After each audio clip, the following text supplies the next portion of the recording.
कृष्ण बन के कृष्ण बन के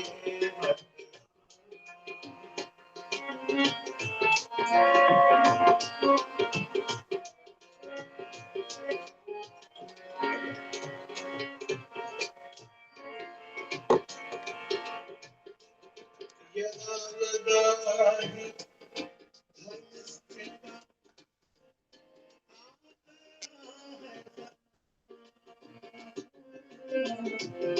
यदा यदा हि धर्मस्य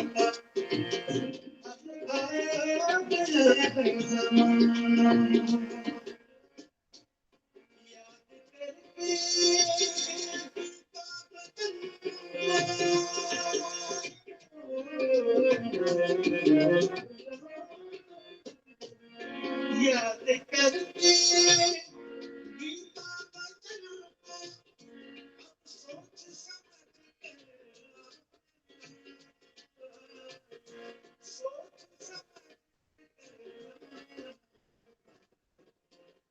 कृष्ण बन के कृष्ण बन के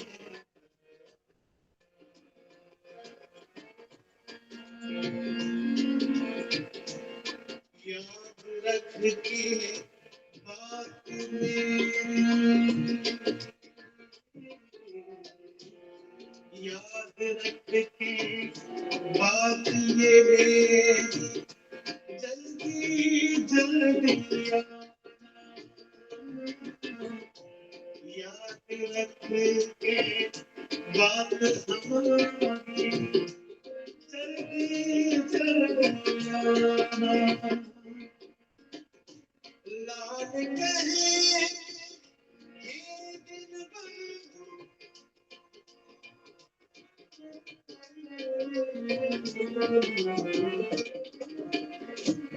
लाल कहे ये दिन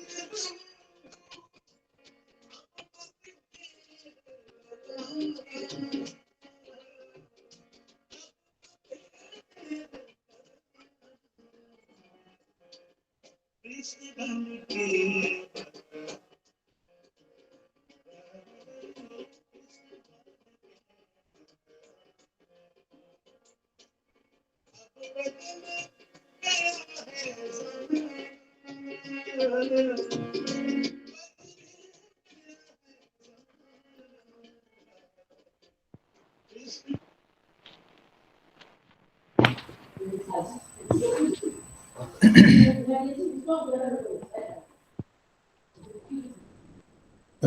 आचार्य जी राधे राधे।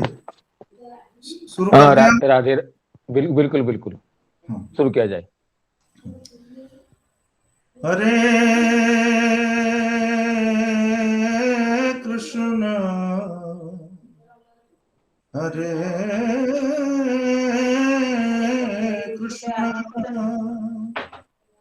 कृष्ण कृष्ण हरे हरे हरे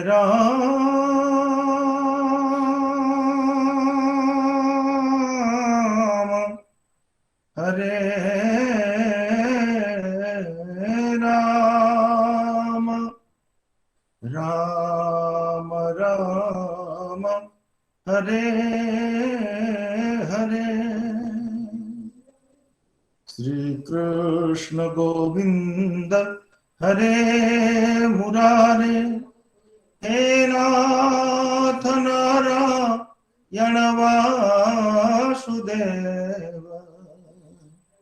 श्री कृष्ण गोविंद हरे मुरारे हे नाथ नारायण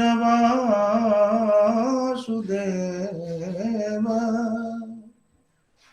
जिह्वे पिबस्व मृतमेतदेव गोविन्द दामोदर माधवेति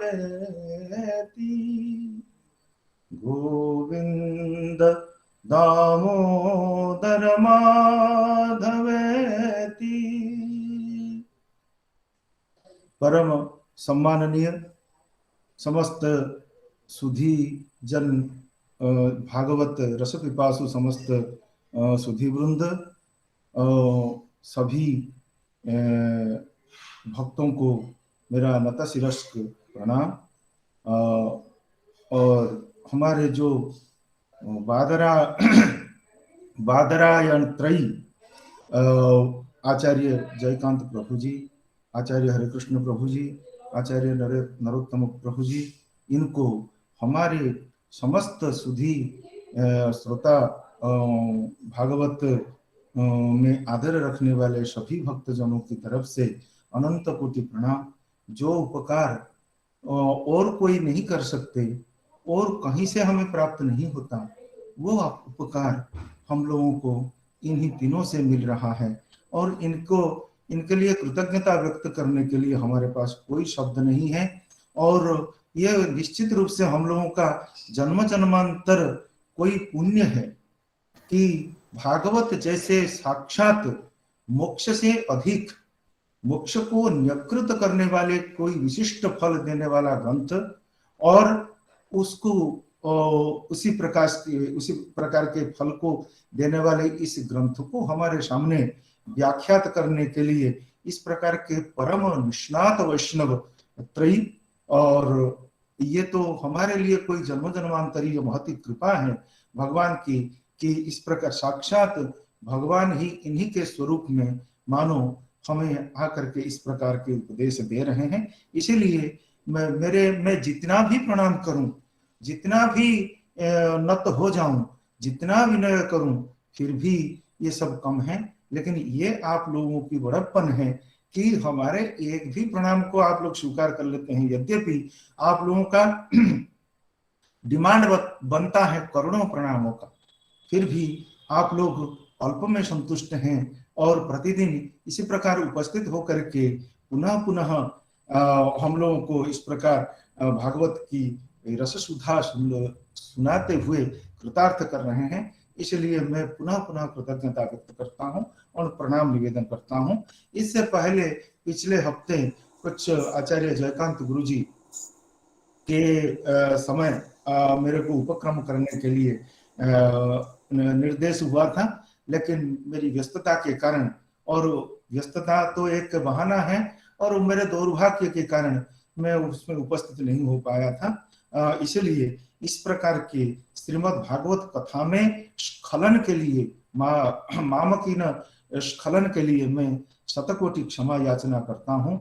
आज परम गुरुदेव आचार्य हरे कृष्ण प्रभु जी की कथा का सत्र आरंभ हो रहा है, और जैसा कल ज्यादा में ऐसे भी 4 मिनट हो गए हैं, और जैसे श्रीमद् भागवत के 10वें स्कंध के 8वें अध्याय और उसमें 6ठे पद्य तक आचार्य जयकांत गुरु जी ने व्याख्या उपस्थापित की थी, और आज 7वें पद्य से हम लोगों को अध्यापित कराएंगे, उपदिष्ट कराएंगे आचार्य हरे कृष्ण गुरु जी। और मैं निवेदन करता हूँ गर्ग उवाच से जो 7वें पद्य यदूनाम अहम आचार्य ख्यातश्च भुवि सर्वतः सुतम मया संस्कृतम ते मन्यते देवकी सुतम, यहाँ से आज गुरु जी हमें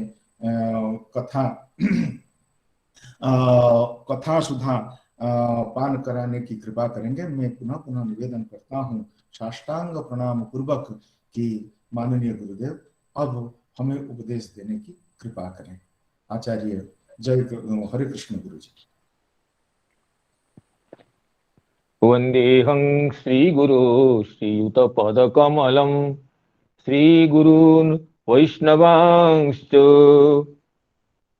श्रीरूपं साग्रजातं सहगण रघुनाथान्वितं तं सजीवं सद्वैतं सावधूतं परिजनसहितं कृष्णचैतन्यदेवं श्रीराधाकृष्णपादान् सहगण ललिता श्रीविशाखान्वितांश्च आजानुलम्बित भुजो कनकावदातौ संकीर्तने कपितरो कमलायताख्यो विश्वम्भरो द्विजवरो युगधर्मपालो वन्दे जगत्प्रियकरो करुणावतारो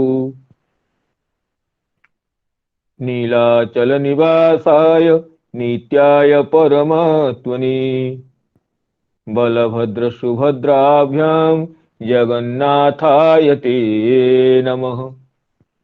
राधाकरावचितपल्लववल्लरीके राधापदाङ्कविलसन्मधुरस्थलीके राधायशोमुखरमत्त खगावलीके राधाविहारविपिने रमतां मनूमे गोवर्धनो जयति शैलकुलाधिराजो यो गोपिकाभिरुदितो हरिदासवर्यः कृष्णेन शक्रमखभङ्गकृताशमर्चितो यः सप्ताहमस्य करपद्मतलेऽप्यवासीत् जयति तरणिपुत्री धर्मराजस्वसाया कलयति मथुराया सख्यमतीति गंगां मुरहरदयिता तत्पादपद्मप्रसूतं वहति च मकरन्दं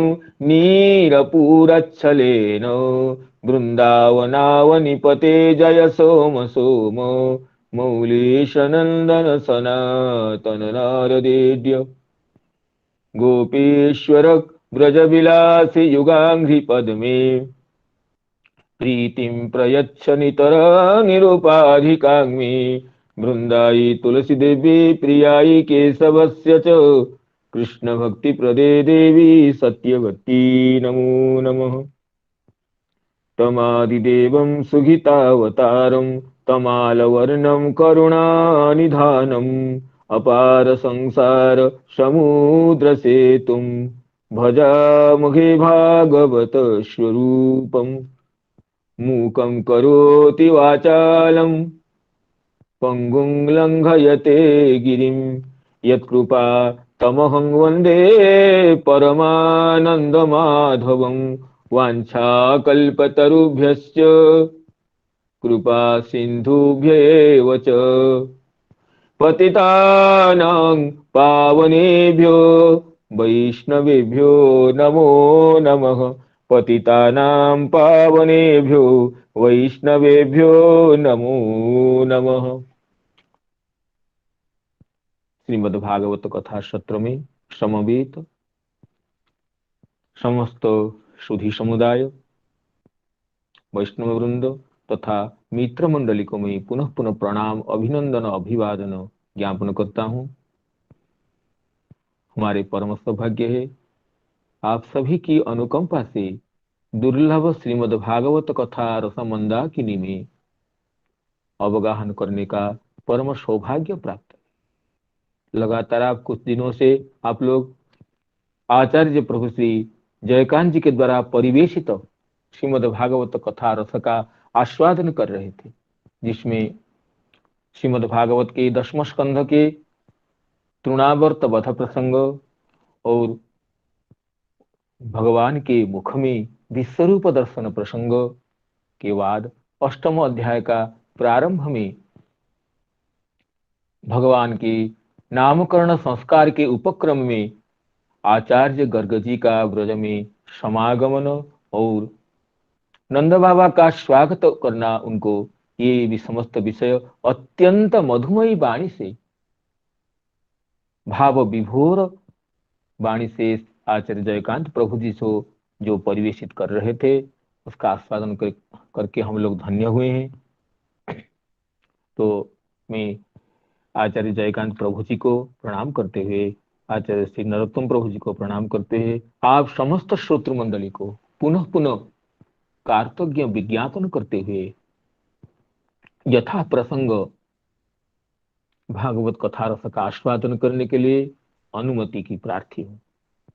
तो श्री अष्टम अध्याय में 10वें अध्याय में श्री भगवान का नामकरण संस्कार का उपक्रम है, ये आपको पता है। तो ये नामकरण संस्कार का इतना महत्व है, देखिए जो भगवान समस्त विश्व को नाम और रूप प्रदान किए हैं, नाम रूपे व्याकरवाणी कहकर श्रुति, भगवती श्रुति यही बताती है कि भगवान समस्त विश्व को नाम और रूप, संज्ञा और संगी भेद से विभक्त किए हैं।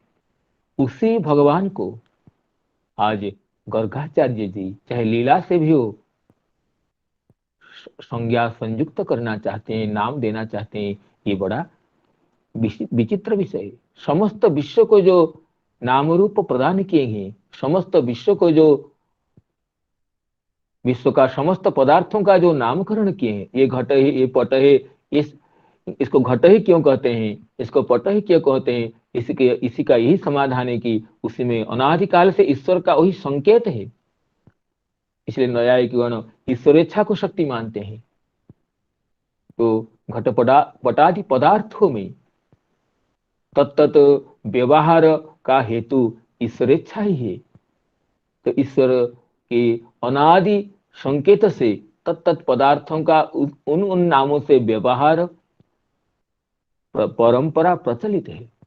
तो सभी को, विश्व को जो नाम प्रदान करने वाले हैं, उन्हीं का जो नामकरण संस्कार है, उसका महत्व सर्वथा सर्वाधिक है। इसमें क्या सोचने की बात है।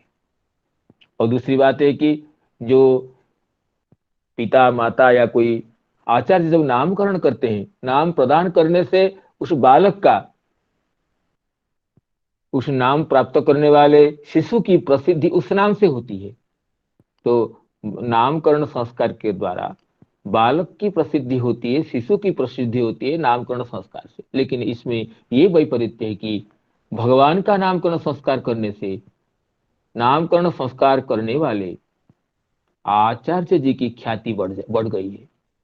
गर्गाचार्य जितने प्रसिद्ध नहीं थे, भगवान के नामकरण करने से ये नामकरण आचार्य के रूप में इनकी प्रसिद्धि, इनकी ख्याति शतगुणित हो गई। इसलिए ये प्रसिद्धि नामना प्रसिद्धि अन्यस्य प्रसादयति नामकृत, नामकृत नाम करने वाला और दूसरों के नाम की प्रसिद्धि करती है। लेकिन अहो कृष्णश्च तत्कर्ता गर्ग स्वयं प्रसिद्ध्यति। श्री कृष्ण के नामकरण संस्कार करके गर्ग जी स्वयं प्रसिद्ध होते हैं। नामकरण करने वाले आचार्य को स्वयं प्रसिद्ध करने वाले ये भगवान का नामकरण संस्कार अनोखा ही है। और जगत के जो नाम रूप वो तो मिथ्या ही होते हैं, अनित्य होते हैं। लेकिन भगवान के प्रत्येक नाम रूप स्वतः सिद्ध और नित्य होते हैं, जिसको ब्रह्मा जी स्वयं स्तुति करते हुए कहें, यस्यावतार गुणकर्म विडंबनानि नामानि येषु विगमे सहसा गृह्णन्ति ते नैक जन्म समलम सहसैव हित्वा संजान्त्यपावृतमृतं तमजं प्रपद्ये यस्यावतार गुणकर्म विडंबनानि। जिन भगवान के अवतार विडंबन, अवतार के गुण और कर्म विडंबन नामों को, अर्थात अवतार की गुणों को अनुकरण करते हुए, कर्मों को अनुकरण करते हुए जो नाम प्रसिद्ध है, गुणानुसारी नाम भक्तवत्सल, दीनबंधु इत्यादि, और कर्मानुसारी नाम गोवर्धनोद्धरण, पूतनारी, शकटारी इत्यादि नाम। तुम जस्यावतार गुणकर्म विडंबनानि नामानि येषु विगमे सहसा गृह्णन्ति, जेषु विगमे गृह्णन्ति सहसा ते नैक जन्म समलम सहसैव हित्वा। अनेक जन्मों के पापों को जो प्राण वियोग के समय भगवान के गुणानुसारी और कार्यानुसारी दिव्य नामों का कीर्तन करते हैं, उससे वे अनेक जन्मों के संचित पापों को सहसा तत्क्षणादेव परिहार करते हुए संजान्त्यपावृतमृतम तमजम प्रपद्ये, अपावृत सत्य स्वरूप को संजान्त्यपावृतमृतम अर्थात अनुभवित सत्य स्वरूप को ये प्राप्त करते हैं। इस तरह भगवान की स्तुति की गई है ब्रह्मा जी के द्वारा। तो भगवान का नाम का तो प्रभाव ही अत्यंत अचिंत्य है, जिसके आभास मात्र से ही, चाहे सांकेत्य हो, चाहे परिहास से हो, चाहे किसी भी उपाय से हो, जिन भगवान का नाम उच्चारण तो रहने की दूर की बात है, नाम उच्चारण करने के प्रयास मात्र से, जैसे सूर्योदय के से पहले ही, अरुणोदय से ही, सूर्योदय के उपक्रम से ही अंधकार राशि का निकलना भागना शुरू हो जाता है। इसे भगवान नाम के अंतःकरण में प्रवेश से पहले ही अविद्या नष्ट होने लगती है। तंग निर्व्याजं भज गुण निधे पावनं पावनानां श्रद्धा रज्जन मतिरतितराम उत्तम श्लोक मौलिम प्रोद्यन अंतःकरण कुहरे हंतयन्नाम भानो राभासोपि क्षपयति महापातको ध्वंत राशिम। प्रोद्यन अंतःकरण कुहरे हंतजन नाम भानो, नाम रूप सूर्य की जब अंतःकरण कुहर में मुकुर में जब उनका प्रकाश होता है, नाम भानु का आभास का ही, तब वो महापातक ध्वंत राशिं महापातक ध्वंत धाराम क्षपयति। तो इस तरह भगवान की जो दिव्य नाम, उन्हीं नामकरण संस्कार का महत्व सर्वथा अनिर्वचनीय। तो गर्ग जी इसी लीला को प्रकाश करने के लिए महर्षि गर्ग जी का शुभागमन होता है। तो ये लीला तो श्रीमद् भागवत में ये तृणावर्त वध के बाद दिया गया है, दी गई है। जबकि ये लीला का ऐसे है कि भगवान के प्राकट्य के 6ठ दिवस में पूतना का आगमन होता है। 3 महीनों की वयक्रम में ये शकटासुर का वध करते हैं। त्रैमासिकस्य च पदा शकटोपवृत्त, इस बात को आप लोग सुने ही हैं। और जब 1 वर्ष पूर्ति के बाद शकटासुर की भंजन की लीला होती है। लेकिन ये जो नामकरण संस्कार, ये गोपाल चंपू में ये कहा गया है कि जब भगवान का जन्म के बाद 100तम दिवस पूर्ति के अवसर पर होता है, अर्थात ये तृणावर्त का वध तो होता है 3 महीने में 90 दिन के अंदर, लेकिन जिस दिन 100 दिन पूरा होता है, 100तम दिवस है, ये भगवान की नामकरण लीला का, नामकरण संस्कार की लीला होती है। लेकिन श्री सुखदेव जी इतने प्रेम निमग्न चित्त है, सुखदेव जी की लीलाओं में ये क्रम का यथार्थतः क्रम का निरूपण नहीं, क्योंकि प्रेम उनका प्रेम का यही स्वरूप है। जिस समय भगवान की जो लीला उनके हृदय में स्फूर्ति प्राप्त होती है, उसी लीला को वर्णन कर देते हैं। इसलिए शकटासुर वध के बाद वो सजातीयतया स्फूर्ति प्राप्त होने से श्री सुखदेव जी तृणावर्त वध की लीला का उपक्रम के वर्णन भी किए हैं। लेकिन उससे पहले ही 100तम दिवस में भगवान के, अर्थात जो भगवान का 3 महीने पूर्ति के बाद 4th महीना जब भगवान का जन्म के बाद होता है, उसी बीच में 100तम दिवस में भगवान की ये नामकरण संस्कार की लीला हुई है। ये आचार्यों का प्रामाणिक मत है। इसलिए श्री गोपाल चौक में ये उक्ति है कि सर्वे कवि भी अनुक्रमशाली प्रोच्यते कृष्ण लीलाद्यम सुखमुख वचसी प्रेम प्रमदमये तद बिना तो चित्राय। आचार्य पास श्री जीव गोस्वामी जी कहते हैं कि सभी कविगण लीला को क्रम से वर्णन करते हैं और क्रमवर्ण से लीला में सौष्ठव होता है। लीला परिपाटी के प्रकाशन में ये प्रावीण्य होता है। लेकिन कहते सुखमुख वचसे प्रेम प्रमदमय तद बिना तो चित्राय। श्री परमहंस कुल चूड़ामणि सुखदेव जी की वचन में तो तद बिना भी, तो क्योंकि ना प्रेम प्रमदमयी, प्रेमणा यह प्रमद प्रकर्षेण मत्तता। सुखदेव जी इतने प्रेममत्त है, इतने भाव विमुग्ध चित्त है कि ये लीला क्रम को छोड़कर ही अपनी भाव से, अपनी स्फूर्ति से जिस समय स्फूर्ति में जो लीला आती है उसी लीला को यथार्थतः मग्न करते हुए ये आविष्ट चेता हो जाते हैं। इसलिए शुकमुख बतसी तत् ये बतसी प्रेम प्रमदमये तद बिना भी चित्रायो। प्रेम प्रमदमयो, प्रेमाम्बुधि निमग्न चित्त सुखदेव जी की वचन में ये लीला के अनुक्रम के बिना भी उसमें इतनी मधुरता है, इतनी आस्वादनीयता है कि वो उसको वर्णन करना ही संभव नहीं है। तो इसलिए ये तृणावर्त वध से पहले ही ये लीला है, ये शततम दिवस पूर्ति पर लीला है, जिसमें ये श्री गोपाल चंपू में श्री जीव गोस्वामी जी जब लीला का क्रम का विधान करते हैं, ये कहते हैं कि तदेवं नाना कौतुकेन दीनानां शतम कनिष्ठस्य जातम। नाना कौतुक करते हैं श्री बलराम और श्री कृष्ण के बीच में जो जो कन्यान श्री कृष्ण है उनके प्राकट्य का 100 दिन व्यतीत हो जाता है। ज्येष्ठस्य किंचित अधिकम, बलराम जी का उससे कुछ अधिक दिन व्यतीत होता है। तत्र तमेव वासरम नामकरणावसरं स्मरन्, जब शततम दिवस पूर्ति होता है वो श्री कृष्ण का, उसी दिवस को ही नामकरण के लिए उपयुक्त अवसर मानकर तमेव वासरम नामकरणावसरं स्मरन् वसुदेवः तत्पूर्व दिवसे तपोधामानं गर्ग नामानं आत्मनः परमहितं कुलपुरोहितं मनसि सम्मत्य रहसि संगत्य निज तनय विनिमय वृत्तम वितत्य निवेदयामास। जो 100 दिन में ही शततम दिवस में ही नामकरण संस्कार करना चाहिए, इस बात को मन में रख करके वसुदेव जी उससे पूर्व दिन एक दिन पहले तपोधामा ये गर्ग नामा महर्षि को जो परमहित कुल पुरोहित है उनको निवेदन करते इस विषय में। तो गर्ग जी अत्यंत कृतकृत्य होकर के, प्रसन्न होकर के भगवान का नामकरण संस्कार करने के लिए दूसरे दिन ब्रज में प्रस्थान करते हैं। तो इसी प्रसंग के अनुसार ये निर्णय होता है कि शततम दिवस में भगवान की ये दिव्य लीला का संघटन हुआ है।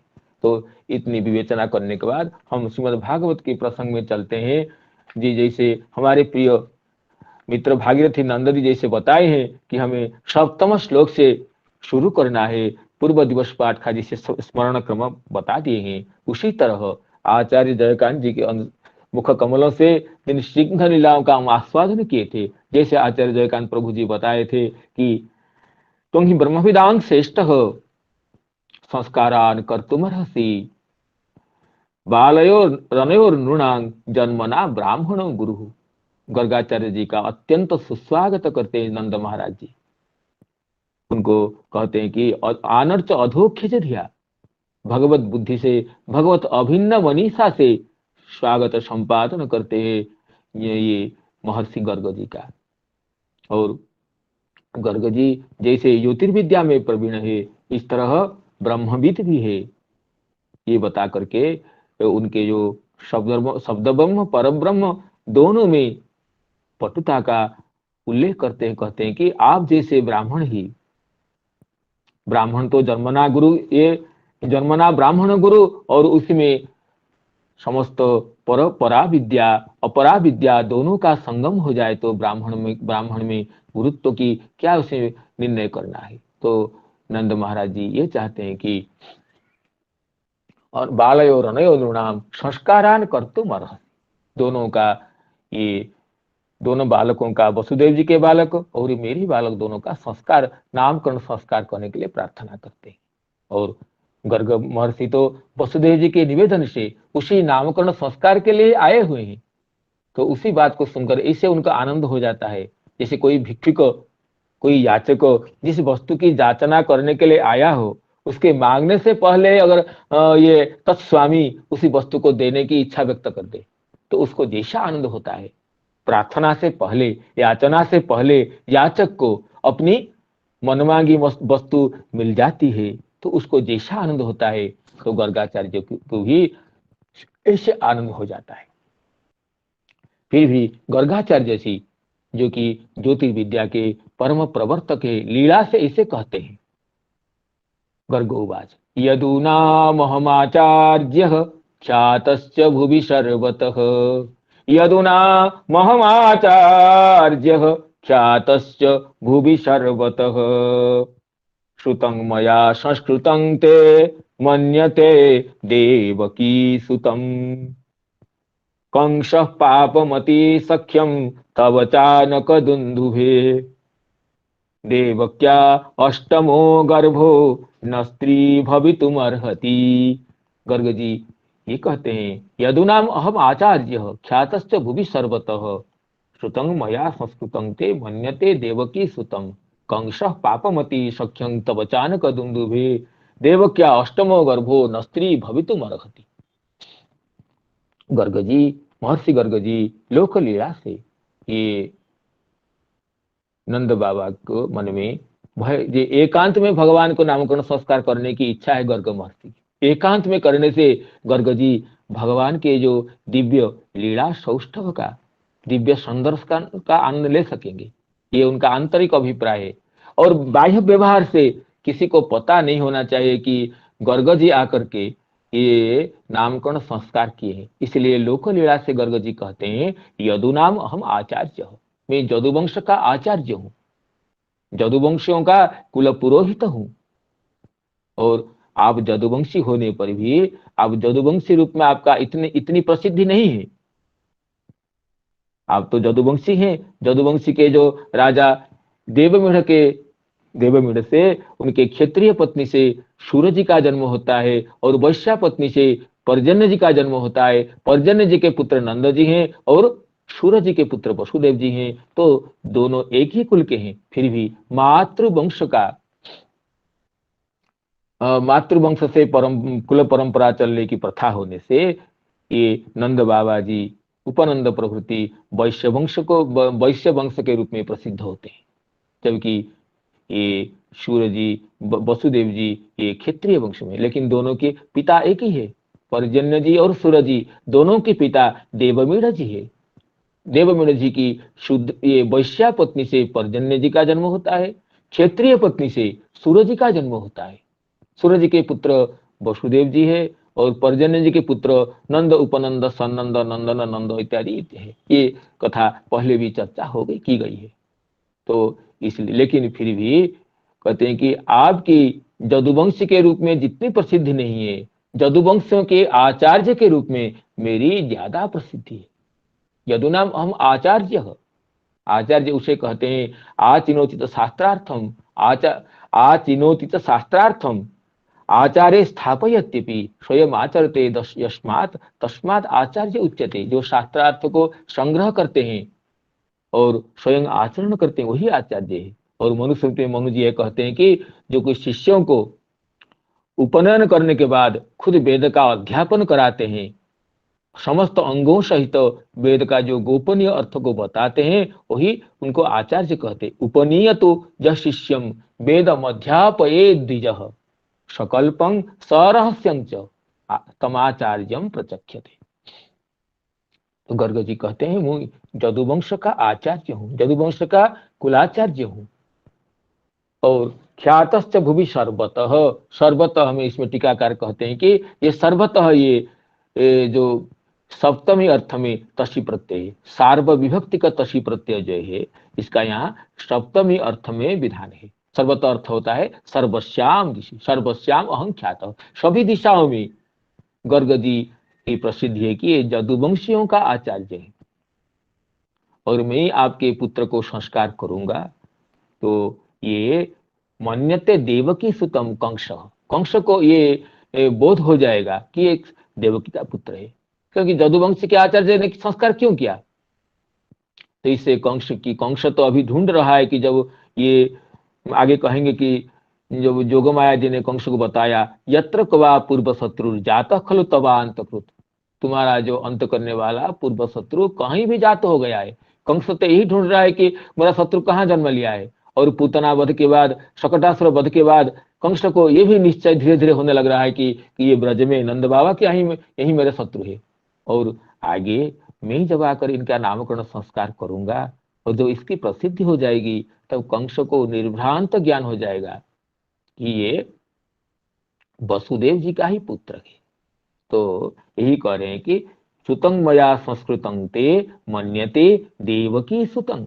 मया संस्कृतं ते सुतं, मैं तुम्हारे पुत्र को संस्कार करूंगा, मेरे द्वारा तुम्हारे पुत्र अगर संस्कृत होगा तो कंसः देवकी सुतं मन्यते।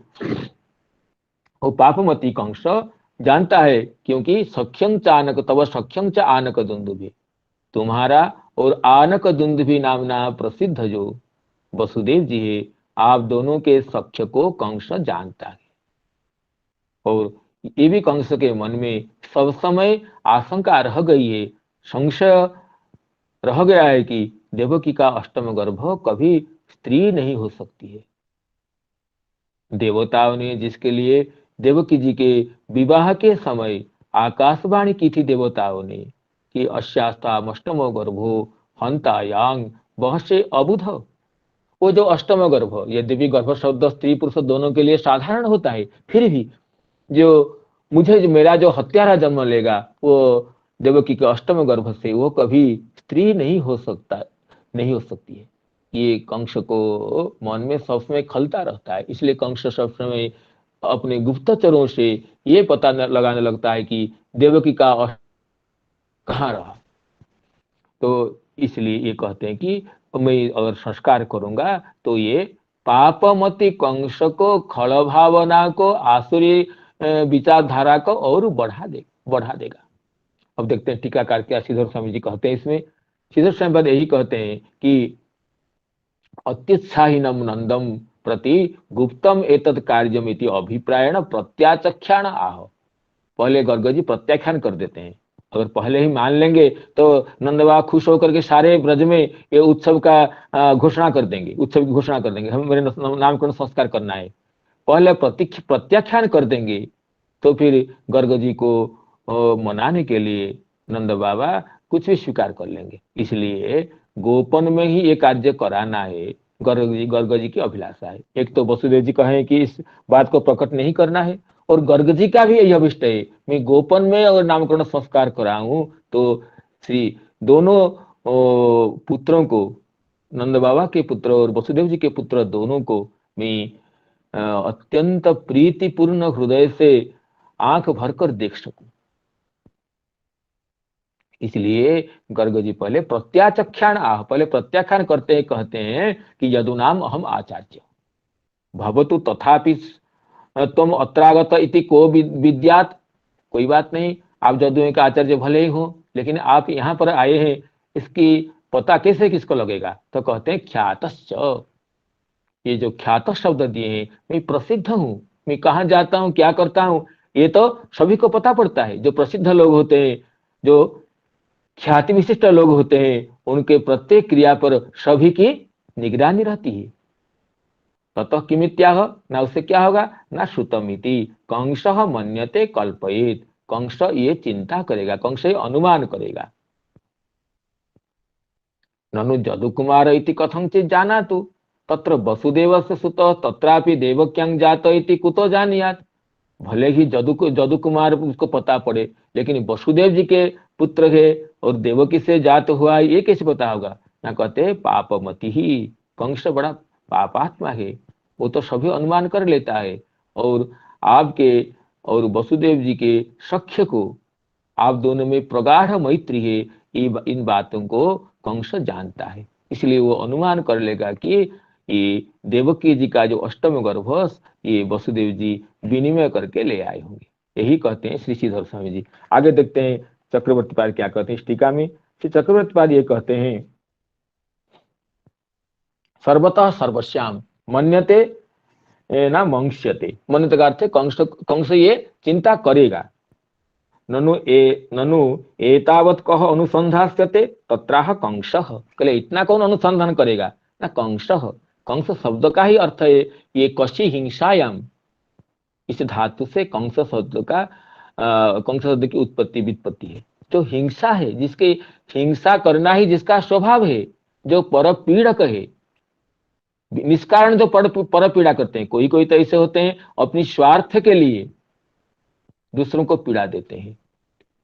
वो हिंसक होने पर भी कभी कभी ये अनावश्यक, निष्प्रयोजन, निष्कारण हिंसा नहीं करते, अपनी स्वार्थ में बाधा आने पर हिंसा करते हैं। लेकिन ये कंस ऐसा है, कशी हिंसायं धातु से जिस कंस शब्द की उत्पत्ति है, वो तो पर पीड़ा देना उसका स्वभाव है। दूसरों को दूसरों की हिंसा करके वो प्रसन्न होता है, निरंतर हिंसा के लिए उपाय ढूंढता रहता है। इसलिए कहते हैं कि कंस तदपि त्वयि तो ब्रह्मवादिनी सोपि न द्रोहं आचरिष्यति। और कोई कहना नहीं, कंस चाहे भले भी हिंसक हो, लेकिन ब्रह्मवादी महर्षियों पर तो हिंसा नहीं करेगा। कहते नहीं नहीं, पाप मति ही मादृशान जिघांसति एवं इति भाव। जो पाप मति है, देखिए पाप तो अगर मन में पाप हो, लेकिन पाप बुद्धि को इतना स्पर्श नहीं किया हो, तो व्यक्ति पाप करने पर भी ये बुद्धि में उसकी अवधारणा रहती है कि मैं गलती कर रहा हूं, उसको ये पापाचारी कहते हैं। लेकिन वह पाप मति नहीं हुआ। अगर पाप तो मन को अतिक्रमण करके पाप की जो शक्ति, पाप का जो स्वरूप अगर बुद्धि में भी प्रविष्ट हो जाता है, संपूर्ण बुद्धि को भी पाप आवृत्त कर लेता है, तो पापमति हो जाता है। पापं मत्याम यस्य, वो तो पापमति जो हो जाता है, जब तो उसको कहते हैं कि वो तामसी बुद्धि में वो तो अधर्म को ही धर्म मानने लगता है। अधर्मम धर्ममिति जा मन्यते तमसावृता सर्वार्थान विपरीतांश्च बुद्धिशा पार्थ तामसी, जिसको भगवान ने कहे। तो इस तामसी बुद्धि में, तामसी मति में वो तो कौन हिंसा करना योग्य है, किसको किसको नहीं करना योग्य है, वो नहीं सोचता है। असोमया हत शत्रु रहनी से चापरानपि ईश्वरोहम अहं भोगी सिद्धोहं बलवान सुखी आढ्यो भी जनवान अस्मि कौन्यस्ति सदृशो मया इत्यादि जो आसुरी संपत्ति है, उस आसुरी संपत्ति संयुक्त चित्त में तो कौन बद्ध है कौन अबद्ध है, इसकी चिंता करने के लिए उसको अवसर ही नहीं मिलता है। इसलिए श्री चक्रवर्ती कहते हैं पापमति ही मादृशान जिघांसति एव।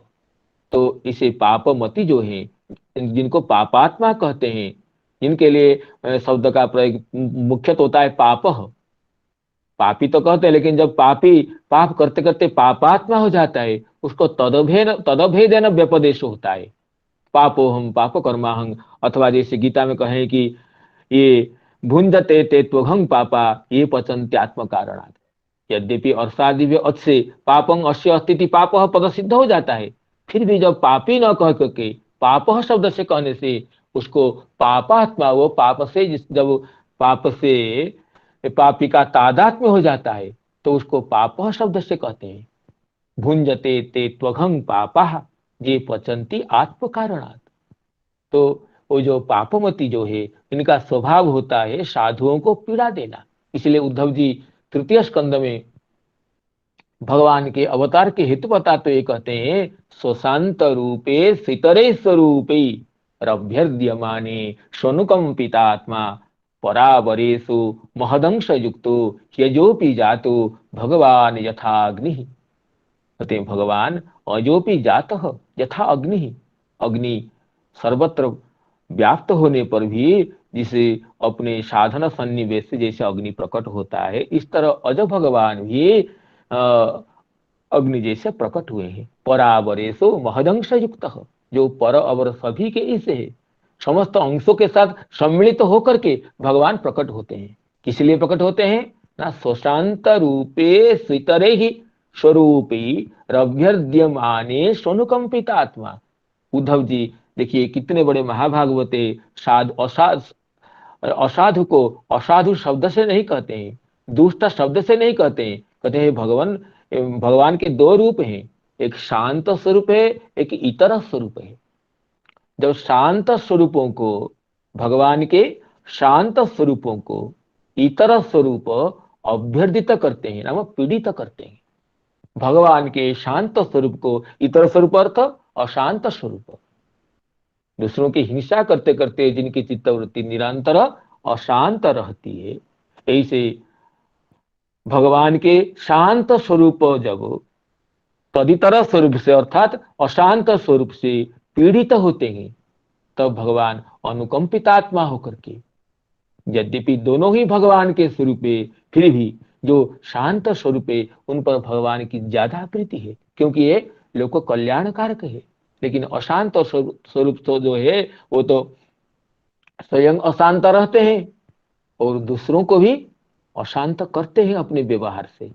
तो इसलिए जब उद्धव जी कहते हैं, जब भगवान के शांत स्वरूप साधुगण तदितर स्वरूप अर्थात अशांत स्वरूप असाधुओं से पीड़ित होते हैं, तब अनुकंपित आत्मा भगवान प्रकट होते हैं। स्वशांत रूपे सुतरे स्वरूपे रभ्यर्द्यमाने स्वनुकंपितात्मा परावरेशो महदंशयुक्तो परावरेशो महदंशयुक्तो यजोपि जातो भगवान यथाग्निः यजोपि जातो भगवान यथाग्निः। तो इसी को यहाँ पर कहते हैं पापमति ही कंस, जिसके टीका में चक्रवर्ती पाद कहते हैं कि मादृशान जिघांसति एव। गर्ग जी कहते हैं हम जैसे ब्रह्मवादियों को भी पीड़ा देने के लिए कंस जैसे दुष्ट पश्चात्पद नहीं होता है। जिघांसति हंतुम इच्छति, पीड़ा नहीं दे पाता है लेकिन उसके अवसर मिलने पर उससे वह पश्चात्पद नहीं होगा, ऐसी मति है कंस का। किंच तबापि अवश्यं अपकरिष्यति एव, केवल मुझे पीड़ा देगा ये बात नहीं है, और आपको भी पीड़ा पहुंचाएगा। जब इसको पता हो जाए कि ये यदुवंशी बालक नंद बाबा के घर प्रकट है, तब आपको भी पीड़ा देने के लिए वो तुरंत पहुंच जाएगा। वसुदेव द्रोहिण कंसस्य वसुदेव सखे त्वयि अपि द्रोह संभवात। कंस तो वसुदेव द्रोही है, देवक जी के विवाह से लेकर अब तक उनके कितना पीड़ा नहीं दी, बंधन में डाल दिया, एक एक बालक को हत्या करता ही गया।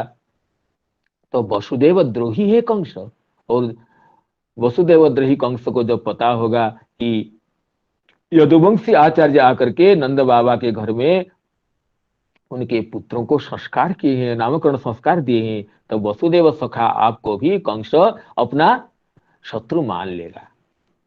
और द्रोह संभवात अतः तत्रैव कुजुक्तिं सख्यति देवक्या। तो आगे कह रहे हैं, नवम श्लोक को पढ़ करके उसकी व्याख्या करेंगे। तो ये दोनों श्लोकों की तो अर्थ ये हो गया। श्री श्रीधर स्वामी जी की और चक्रवर्ती पाद की जो टीका है उसके आधार पर इन दोनों श्लोकों का आस्वादन यथामति हो गया है। यदुना महमाचार्यः ख्यातश्च भुवि सर्वतः श्रुतं मया संस्कृतं ते मन्यते देवकी सुतं। कंस पापमति सख्यं तव चानक द्वंद्वे देवक्या अष्टमो गर्भो न स्त्री भवितुमर्हति। अब आगे श्लोक उच्चारण करते हैं। इति संचिन्तयन् श्रुत्वा देवकी दारिका वचः अपि हन्ता गता शंक स्तर्हि तन्नो नयो भवेत्। इति संचिन्तयन् श्रुत्वा देवकी दारिका वचः अपि हन्ता गता शंक तर्हि तन्नो नयो भवेत् तर्हि तन्नो नयो भवेत्। तो इति संचिन्तयन् श्रुत्वा देवकी दारिका वचः, कहीं कहीं देवक्या दारिकावती पाठ है। तो इति संचिन्तयन् अर्थात देवकी का अष्टम गर्भ स्त्री नहीं हो सकती, उसको पुरुष होना ही चाहिए। कहीं ना कहीं इसमें कोई दाल में जो काला है इस तरह कहते हैं, इसमें कोई अवश्य कोई वसुदेव जी की कोई चाल है। कहीं पर वसुदेव जी अपने बेटे को छुपा कर रख दिए हैं, और इसमें प्रमाण उसको है कि देवक्या दारिका वचः, दारिका कहते हैं पुत्रिका, देवकी की जो कन्या जो उन कंस के हाथ से उछल कर जाकर आकाश में सिद्ध गणों से परिसेवित होकर के कंस को बता दिए कि सिद्ध चारण गंधर्वी अप्सरः किन्नरोरगी उपाहृतोरु बलिभी स्तूयमानेदम ब्रवीत। कंस के हाथ से उछल कर भगवती योगमाया जब कंस ने उनको शिला पृष्ठ में पटक दिया, अपोथय शिला पृष्ठे स्वार्थोन्मूलित सौहृद, तब वो जब जो भगवती योगमाया जी कंस के सिर पर पैर रखकर आकाश में जाकर के उपाहृतोर्बलि भी स्तूयमानेदम अब्रवीत। समस्त सुरासुर गंधर्वों से पूजित होते हुए भगवती योग माया ऐसे कंस को बताए थे कि किंगमया हतया मंद जातः खलु तवांत कृत यत्र क्वा पूर्व शत्रुर्वा हिंसे कृपणान वृथा। अरे मंद, किंगमया हतया मंद, मुझे मारने से तेरा क्या लाभ होगा? जातः खलु तवांत कृत, तुझे मारना मारने वाला तो पैदा हो गया है। तो कंस चाहता है कि स्थान की सूचना के लिए कहे जत्र क्वापि पूर्व शत्रु, यही कहीं जन्म ले लिया है। मां हिंसे कृपणान वृथा, तुम दीन दुखियों को दुखियों की वृथा हिंसा मत करो। वो तुझे मारने वाला तो कहीं जन्म ले लिया। तो इसे देवकी जी की जो कन्या है उसकी बात को सुन करके कंस निरंतर ढूंढता रहता है कि मुझे जो मेरे जो हत्यारा है, मुझे जो मारेगा वो कहां पर जन्म लिया है। इति संचिंतन। और उस जब तुम्हारे और वसुदेव जी का, गर्ग महर्षि बोल रहे हैं कि हे नंद बाबा, आपका और वसुदेव जी का जो प्रगाढ़ सख्य है उसको विचार करो, कहीं कंस को ये भान न हो जाए कि वसुदेव जी अपने अष्टम पुत्र को यहीं पर ही कहीं छिपाए हैं। क्योंकि जब ये आकाशवाणी थी कि देवकी जी का ही अष्टम गर्भ मुझे मारेगा, और ये भगवत जो भगवती दुर्गा ने यही बताया कि वो कहां पर जन्म ले लिया है, तो इसका अर्थ है कंस को ये अनुमान हो जाएगा कि अवश्य ही वसुदेव जी कोई न कोई उपाय करते हुए अपने अष्टम पुत्र को, अष्टम संतान को नंद बाबा के यहाँ छिपा कर रखे हैं। और इस अनुमान को सत्य कर देगा जब मैं ये तुम्हारे दोनों पुत्रों का, ये वसुदेव जी के पुत्र का और तुम्हारे पुत्र का यहाँ नामकरण करूंगा। तो इस पर कहते हैं अपि हंता गता शंक तरही तन्नो नयो भवेत। श्रीधर स्वामी कहते हैं इस टीका में, किंगमया हतया मंद इत्यादि देवकी कन्या वचः श्रुत्वा देवक्या अष्टमो गर्भो न स्त्री भवितुमर्हति इति नित्ये इति नित्यं संचिन्तयन् सामान्येन कश्चित् अस्तीति ज्ञात्वा जुवयोश्च सख्यं संचिन्तयन् तद्गृहे भवेति संभाव्य। सामान्यतः सोच कंस ये सोच रहा है कि अवश्य मुझे मारने वाला कहां पर है, और आगे तुम्हारा और वसुदेव जी का सख्य को सोच करके वो सोचेगा कि तद्गृहे भवेत इति संभाव्य, वो संभावना करेगा और उस संभावना को प्रमाणित कर देगा। मत संस्कार लिंगेन, मैं जब नामकरण संस्कार कराऊंगा और उत्सव बहुत बढ़िया उत्सव करके संस्कार किया जाएगा, नामकरण संस्कार, तब वो तो आगता शंक, वो कंस आगता शंक, आगता आशंका यस्य सह, कंस को ये आशंका आ जाएगी अवश्य ही वसुदेव जी का पुत्र देवकी का अष्टम गर्भ वो नंद जी के यहाँ है। नहीं तो क्यों फिर गर्ग जी का दर संस्कार हुआ? नंद बाबा के कुलपुरोहित तो अलग है। नंद बाबा यदुवंशी होने पर भी उनकी प्रसिद्धि वैश्य के रूप में है, तो उनका कुलाचार्य अलग है। क्यों फिर वो गर्ग जी के द्वारा नामकरण संस्कार क्यों होगा?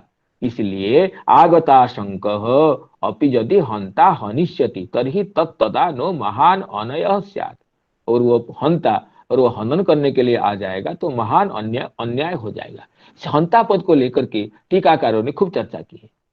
अब गर्गाचार्य जी जो इतने बड़े ज्योतिर्विद है और हनिष्यति भगवान को हत्या करेगा, ये तो नहीं कह सकते हैं। गर्गाचार्य जी खूब ज्योतिष शास्त्र तत्वज्ञ है, ऐसे कभी संभव नहीं है कि कंस भगवान की हत्या कर सकता है। हंता शब्द क्यों प्रयोग किए? तो इसमें श्री वैष्णव तोषणकार ये कहते हैं कि ये जो हंता शब्द है ये कंस का विशेषण है। हंता कंस अर्थात देवकी जी के षटपुत्रों की हत्या करने वाला जो घातुक कंस है वह हंता। इसको ये लुट लकार का प्रयोग न मान करके इसको कृदंत प्रत्यय, कृदंत शब्द मानते हुए हंता कंस आगता शंक, वो हंता कंस अगर शंका विशिष्ट हो जाएगा तो तरही तत् न अनयो भवेत, वो हमारे लिए अन्याय हो जाएगा, ये बताते हैं। जबकि और टीकाकार गण, दूसरे टीकाकार जैसे इसमें श्री सुखदेव जी का जो टीका है, और दूसरे टीकाकार इसमें ये कहें कि हंता अपि हंतागता शंक, इसको हंत या अव्यय मानते हैं। अपि हंत आगता शंक, हंता को हंता ये पदच्छेद नहीं करते हुए ये टीकाकार ये कहते हैं कि हंत, या फिर हंत पाठ मानते हैं। हंत इति अव्यय पदम, ये कहते हैं। कुछ तो ये कहते हैं हंतेति शीले तृण प्रत्यय, जीव गोस्वामीपाद अपने क्रम संदर्भ में कहते हैं कि हंत में ये तृण प्रत्यय नहीं है, शील अर्थ में तृण प्रत्यय है। अर्थात हिंसाशील कंस, जो निरंतर देवकी के बच्चों को हिंसा करने की जिसकी प्रवृत्ति है, ऐसे कंस और आगता शंक हो जाएगा, तो ये कंस क्या करेगा, आकर पुनः पीड़ा देगा। और जब दूसरे टीकाकार गण ये कहते हैं कि हंत ये अव्यय पद है। हंत, जो हंत अव्यय का अर्थ है, अमरकोश के अनुसार हंत अव्यय का 3 अर्थ है। हंत हर्षे अनुकंपायाम वाक्यारंभ विषादो, 4 अर्थ है। हर्षे अनुकंपायाम वाक्यारंभ विषादयो, हंत अनुकंपा अर्थ में है, हर्ष अर्थ में है, और वाक्यारंभ अर्थ में है, और विषाद अर्थ में भी है। जैसे इसका उदाहरण हम देख सकते हैं, हंत जीवामो वयम, ये हर्ष अर्थ में हम जिएंगे, और हंत दिन, और अनुकंपा अर्थ में हंत दीनो रक्षणीय, हंत दीनो रक्षणीय, ये अनुकंपा अर्थ में है, दीन की रक्षा करना चाहिए। और वाक्यारंभ अर्थ में भगवत गीता में ही प्रयोग है, हंत ते कथयिष्यामि दिव्या ह्यात्म विभूतयः प्राधान्यतः कुरुश्रेष्ठ नास्त्यंतो विस्तरस्य में। जो भगवान अर्जुन कहते हैं प्रभु आपकी विभूतियों का वर्णन कीजिए, तब भगवान विभूति वर्णना करने के लिए वाक्यारंभ में हंत शब्द का प्रयोग करते, हंतते कथयिष्यामि दिव्या ह्यात्म विभूतय, इसमें हंत शब्द वाक्यारंभ के लिए। और हंत शब्द विषाद अर्थ में प्रसिद्ध है, हा हंत हंत नलिनी गजौज्जहार, ये हंत शब्द विषाद अर्थ में, जबकि शिशुपाल वध में हंत हंत जात मजातारे प्रथमेन त्वयारिणा, ये कहते हैं शिशुपाल वध में कि हंत जातम अजातारे प्रथमेन त्वयारिणा मख विघ्नाय सकलम इत्थम उत्थाप्य राजकम, मख विघ्नाय सकलम इत्थम उत्थाप्य राजकम हंत जातम अजातारे ही प्रथमेन त्वयारिणा। युधिष्ठिर जी कहते हैं ये शिशुपाल को कि मैं तो, मेरा नाम तो अजात शत्रु था, और तुम मेरे राजस्व यज्ञ में, राजस्व यज्ञ को विघ्न करने के लिए जो राजाओं के समूह को एकत्रित कर रहे हो, तो तुम ही मेरे प्रथम शत्रु हुए, जब तुम मेरे परिवार के हो। तो शिशुपाल तो ये युधिष्ठिर जी के परिवार का ही है, मौसी के बेटे है। तो कहते हैं कि तुझे ही मेरा प्रथम शत्रु होना पड़ा, जब मैं अजात शत्रु था, कोई दूसरा कोई दुष्ट शत्रु होता, लेकिन ये शिशुपाल जो मेरे परिवार का है वही शत्रु हुआ। तो ये कहते हैं कि हंत जात मजातारे है प्रथमे तैयारीना, इसमें हंत शब्द विषाद अर्थ में है, और हा हंत हंत नलिनी गज उज्जहार इसमें विषाद अर्थ में है। तो यहाँ पर ये टीकाकार कहते हैं कि, कौन टीकाकार, मैं वही नाम देख नहीं पा रहा हूं, तो कहते हैं कि हंत, ये हंत शब्द ये अव्यय पद है। अपि हंतागता शंक, अपि हंत आगता शंक, हंत ये विषाद अर्थ। अगर आगता शंक हो जाएगा दुख विषाद अर्थ में, गर्ग जी कह रहे हैं कि भगवान के लिए हंता शब्द का प्रयोग करना समीचीन नहीं है, तो इसलिए कहते हैं कि हंत ये अव्यय पद है, विषाद अर्थ में है। कि अगर इसको कंस को पता हो जाए कि गर्ग जी ये नंद जी के बेटे का नामकरण संस्कार किए हैं, तो इसको कंस आगता शंक, वो शंका युक्त हो जाएगा और तुरंत पहुंच जाएगा। और दूसरे टीकाकार ये कहते हैं कि हंता, हन धातु का अर्थ हिंसा और गति दोनों अर्थ में, हन हिंसा गति हो, तो हंता का अर्थ करते हैं आगंता, कंस आगंता, कंस यहाँ पहुंच जाएगा तुरंत। जो कंस को निर्भ्रांत प्रतीति हो जाएगी कि यही नंद बाबा का बेटा ही वसुदेव जी का अष्टम गर्भ है, वो खुद आकर के स्वयं अपने सैन्य को लेकर पहुंच जाएगा। आगता शंक, हंता नाम आगंता, वो पहुंच जाएगा। तो हंत इस तरह, हंत हंत के अव्यय के रूप में हो, या हंता माने आगंता के अर्थ के रूप में हो, या हंता नाम हननशील जो कंस उसके अर्थ में हो। इस तरह टीकाकारों का इसमें विविध वैविध्य, जो अर्थ वैविध्य है वो आस्वादनीय है। इसमें श्री चक्रवर्ती पाद क्या कर रहे हैं उसी का अनुसंधान करते हैं। फिर देखिए चक्रवर्ती पाद इसमें कहते हैं,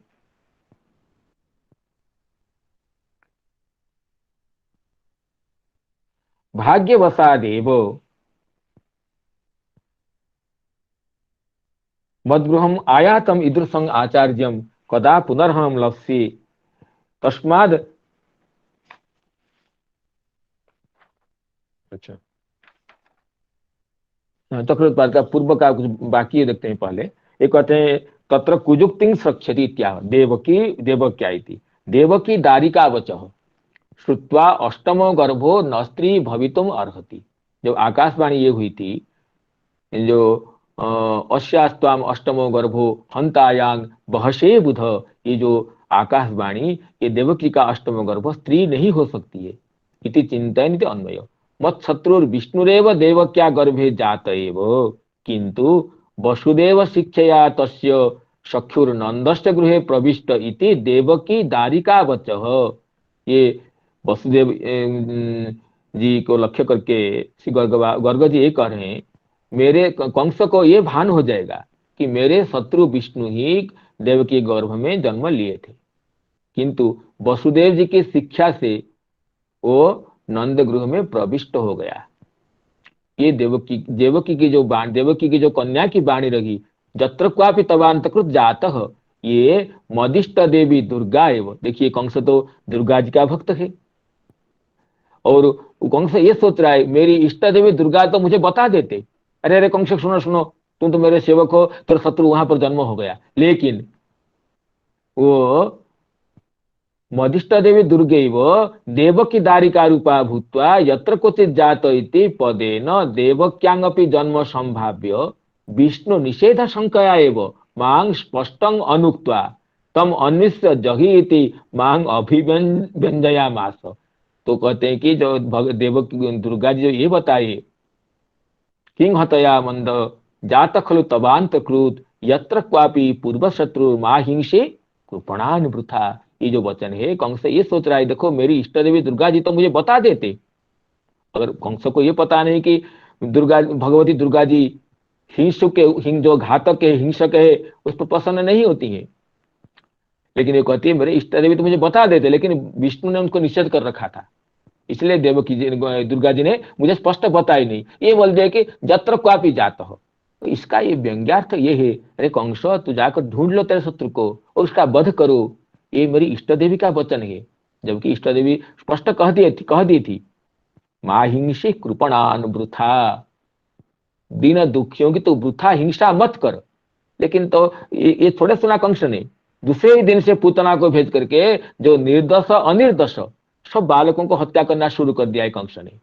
बताता है कि मेरी दुर्गा जी मेरी इष्ट देवी है, लेकिन इष्ट देवी तो कहता है, लेकिन उसका अनुगत्य कहाँ है? मां हिंसे कृपणान बुथा स्पष्ट बोल दिए हैं भगवती दुर्गा जी, लेकिन ये कंस ये सोच रहा है भगवती दुर्गा जी तो मेरी इष्ट देवी है, वो तो खुद बता देती कि कंस तुझे मारने वाला वहां पर जन्म ले लिया, लेकिन ये विष्णु ने उनको मना कर रखा था, इसलिए ये नहीं बताई। लेकिन ये बता दी जातः क्वापि तवांतकृत। तो इसमें भगवती का ये व्यंग्यार्थ रहा कि तम स्पष्टं अनुक्त्वा तम अन्वेष शीघ्र जहि इति, उनको अन्वेषण करके शीघ्र हत्या करो। इति चिंतयन तदन्वेषणे प्रवृत्तौ मत नामकरण लिंगेन आगता नंद गृहे वसुदेव सुत अस्ति इति आशंक्य जस्य तथा भूत तन आगत्य यदि हंता हनिष्यति तर्हि न अस्माकं महान अनय स्यात्। अगर ये हत्या करने के लिए पहुंच जाएगा तो हमारे लिए महान अन्याय होगा। इसी तरह इन श्लोकों का हम श्री टीकाकारों के आस्वादन के आधार पर कुछ अर्थ किए हैं। जैसे में यथामति, आज हमारा स्वास्थ्य थोड़ा इतना अनुकूल नहीं है, फिर भी आप सभी के साथ ये भगवत कथा आस्वादन के श्लोक को संवरण न करते हुए मैंने जिस तरह थोड़ा पाठ किया हूँ, उसमें जो त्रुटि विच्युति जो भी इसमें परिवेशन क्रम में यथार्थ नहीं होगा, आप सब गुणग्राही सज्जनगण उसके क्षमा करते हुए हमें अनुकंपा करेंगे, मेरी त्रुटियों को क्षमा करेंगे। ये प्रार्थना के साथ ये भगवान नाम का उच्चारण करते हुए आज के पाठ को ही विराम देता हूँ। हरे कृष्ण कृष्ण कृष्ण हरे हरे, हरे राम राम राम हरे हरे। समस्त हरे हरे। श्रोतृ